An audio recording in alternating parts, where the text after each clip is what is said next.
Hi everyone, welcome to some player props of the NHL season. We're going to be doing over and unders on point totals, goals for certain players. So let's start with the Anaheim Ducks, or I guess the former Mighty Ducks. So I'm supposed to call them the Los Angeles Ducks, thinking that Anaheim Ducks had adopted the Anaheim Angels way of marketing and calling themselves the Los Angeles Ducks, but that's not the case. We're going to start with Ryan Getzlaf. I'm going to take the under on his 80.5 points. I just don't trust him to stay healthy, so I don't think he's going to reach the 81 points. As for Corey Perry at 65.5, I think he's going to go way over. I expect him to come closer to the 80 that Ryan Getzlaf is predicted to get. I'm also going to go over 32.5 goals for Corey Perry. I think he easily scores at one every two game rate and gets at least 40. For Timo Solani, the ageless Finnish wonder, I'm going to take over 43.5 points. I just think that it doesn't matter how old this guy is. Why not pick him to get as many points as he is old, age in years? Now we go to the Boston Bruins. They signed Jarome Iginla, but I think he's on this down. He's on his rapid decline. I think he's going to go under 64.5 points. However, his teammate David Krejci, I think he's continuing on the rise. I'm going over 64.5 points. As for Parise Bergeron, I'm going under 16.5 because I don't think he's going to be healthy to start the season. I think that even if he does play, he's not going to be bad 100%. We go to the Buffalo Sabres, and we're going to start with Cody Hodgson, who signed a big 6-year extension. I'm going to go over the 52.5 points, despite the fact the Sabres are really in the youth movement. Expect them to be a contender for the first overall pick. I'm going to go over 51.5 points with Tyler Ennis. I think that he's got elite speed. I think he's going to find his way to get 26 and 26. As for Thomas Vanek, this is one I struggled with. He's a great offensive player. I'm going to go over 69.5 points. I think in a contract year, he finds his way to get 70. He might even hit the 40-goal plateau again. So let's move to Calgary, where it's Mike Camilleri at 53.5 points. I'm going under. I just don't think this is a very good Calgary team. I think this is one of the worst teams in the NHL.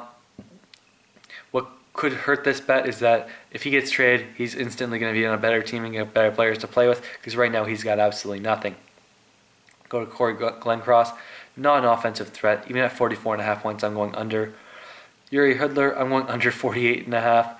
The only guy I'm going over with for the Flames is Sven Barchi at 41.5. I think he's their best offensive player, or at least he'll develop into that.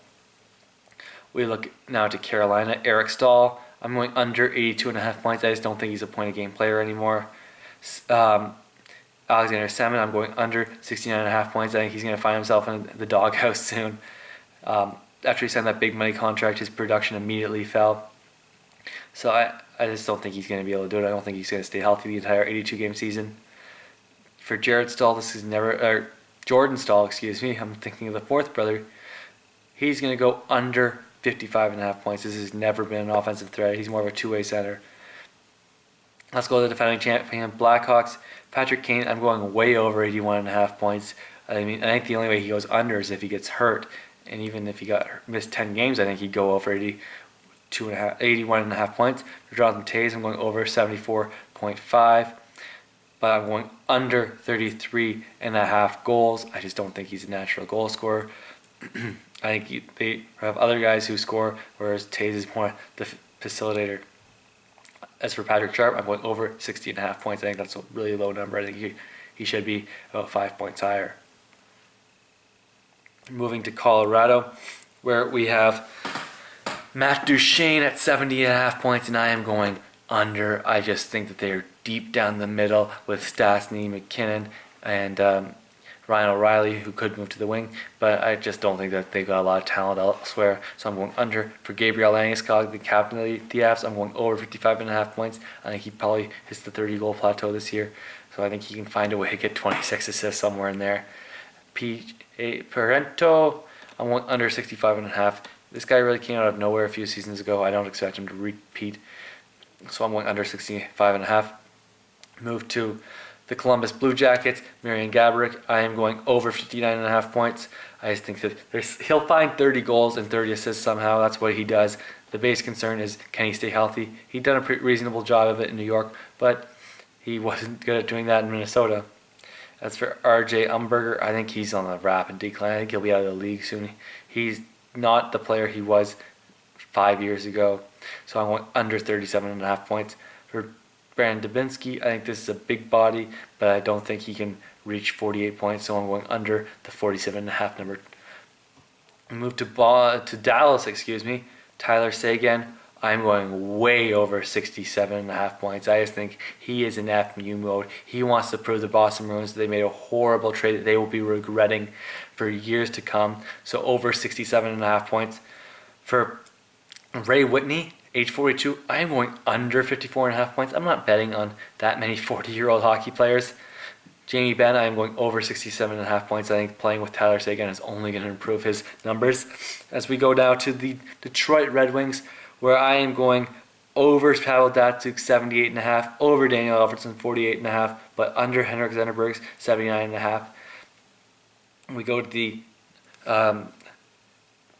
Edmonton Oilers, way over on Taylor Hall. I think he could come close to 100 points this year. I think he's breaking 90, so he's going over 74.5 and over 30.5 goals. I think he breaks 50. I think that he's an elite player. He has tons of speed. He's by far the best option on this Edmonton team.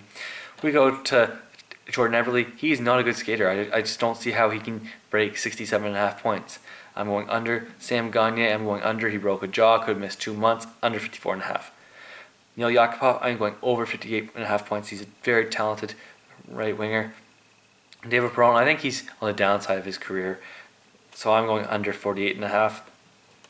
Move to Florida. Jonathan Huberdeau, I'm going over 61.5 points. Thomas Fleischmann, under 57. Brian Campbell, over 42.5. Yes, I know it's a big number for a defenseman on a bad team, but Brian Campbell is an elite offensive defenseman who makes the power play instantly better. So as long as they find someone to get in front of the net or take shots from the outside, he's going to be able to get to that number. For the Los Angeles Kings, I'm going over the numbers on Kopitar at 77.5 and Jeff Carter at 53.5. I think that these guys are going to have great years. Kopitar's numbers were down last year because of a knee injury, so he was never really healthy until the playoffs. As for Justin Williams, I'm going under 56.5.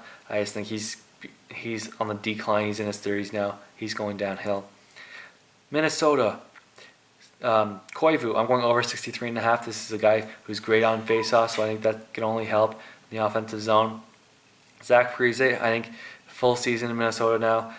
Got to justify that massive 13-year contract. He's going over 69.5 points. Jason Palmville, over 62.5 points. I think he hits the 30-goal plateau again. In Montreal, I'm going over for Pacioretty, Subban, Plekanec, and Galchenyuk, but under for Danny Briere. I don't think he stays healthy. We'll move now to Nashville, where I'm going under for Shea Weber, under for Patrick Hornqvist, but over for Mike Fisher. Those numbers, 48.5 for Hornqvist and Weber, 42.5 for Fisher. As for the Devils, I'm going under 62.5 for Patrick Elias, over 53.5 for Jaromir Jagr. Yes, I know that's my second 40-year-old I'm betting on, and over Michael Ryder, 51.5. I wouldn't be surprised if either Jagr or Ryder is traded at the deadline to a better team, which only helps them pick up more points. John Tavares, I'm going way over 84.5. I think he breaks 100 this year. And I'm going over 40.5 goals. I think that's a low total for him. As for Franz Nielsen, I'm going under 47.5. This is a defensive third-line center. You don't see many of those type of players get over 48 points. Matt Molson, I'm going over 69.5 points. I think he gets at least 35 goals this year and breaks 70. Rangers, it's a bunch of unders for Rick Nash, under 36.5 goals, under 72.5 points. Derek Stefan, I'm going under 64.5 points. Well, I'm going over 61.5 points for Mike Richardson to bounce back. But that could be a bet that turns out to be ugly by the end of next season. In Ottawa, Erik Karlsson over 64.5 points. Over 63.5 for Jason Spezza. Over 44.5 for Clark MacArthur. Bobby Ryan over 63.5. Kyle Turris over 47.5. I think this is a better team in the East. I think that they could surprise some people. But Philadelphia, Voracek under 70.5. I just think that this is a team that's on the decline. I don't like that they did in the offseason. I'm going over 55.5 for Vinny Lecavalier, however. I think that he's still got something left and he wants to prove it to Tampa Bay after they let him go. I'm going under for Simmons, 51.5. I just don't see how he gets enough assists because I don't think he gets more than 25 goals. We go to the desert and the Phoenix Coyotes, where I'm going under 67.5 for Mike Ribeiro. When you're not playing with Alex Ovechkin, it's a lot harder to pick up those assists. I'm going under 49.5 for Keith Yandle. I just don't think he's a defenseman that can break 50 points. And I'm going over 48.5 for Shane Doan. I think he gets 25 and 25 every year. I think he's a good bet. Now to the Pittsburgh Penguins, where I go under 105.5 for Sidney Crosby. I'm never betting on Sidney Crosby. I can't see him ever staying healthy again for a whole 82-game season again. But I'm going over 91.5 for Malkin, over 70.5 for Neal, and I'm going with over 36.5 goals for Neal. I think when you're playing with either Malkin or Crosby, you're almost a lock to get 40 goals. We go to the San Jose Sharks, where I'm going surprising over on Joe Thornton. I think this is his last great season. I think Patrick Marleau gets to 65 points and just goes over his total of 59.5. And Logan Couture, I think he leads the team in scoring, and I think he goes over 68.5 points and 34.5 goals. Move to the Blues. I'm going under the total on David Backes at 54.5. Over the total on Chris Stewart, 49.5. Over on Derek Roy, 52.5. We go to Tampa Bay. I'm going under 96.5 for Steven Stamkos. He's not having enough of a supporting cast. I'm going under on Martin St. Louis at 85.5. They just don't have enough help there. And I'm going under 60.5 with Teddy Purcell. The one over I'm taking with the Tampa Bay Lightning is over 50.5 goals for Steven Stamkos. He's an electric goal scorer. Now, you're going to the Vancouver Canucks, where I'm taking a lot of overs. I'm taking the over on both the Sedins at 81.5 points and 76.5 points. I'm going over 59.5 points with Ryan Kessler, over 43.5 points for Alex Edler, but I'm going under 45.5 with Burrows. We move to the Washington Capitals, where I'm taking over 89.5 points with Alexander Ovechkin and over 48 goals. With Nick Backstrom, I'm going over 79.5 points. I think this is a top 5 center, and with top 5 centers, you expect them to get over a point a game. Miguel Grabowski, I think we're going over 46.5. I think that it's hard to see how a former 30-goal scorer does not get over 50 points. We move now to the Winnipeg Jets, the last team in this video. Blake Wheeler, I'm going over 65.5 points. Evander Kane, over 59.5 points. Brian Little, I think he's going to bounce back. Yes, it's been a while since he had that great rookie season, but I'm going over 50.5 points. But I'm taking the unders on Dustin Byfuglien, 52.5 points, and Andrew Ladd, 63.5 points. And those are my predictions for some player props. Hope you enjoy the video. I know it's a long one.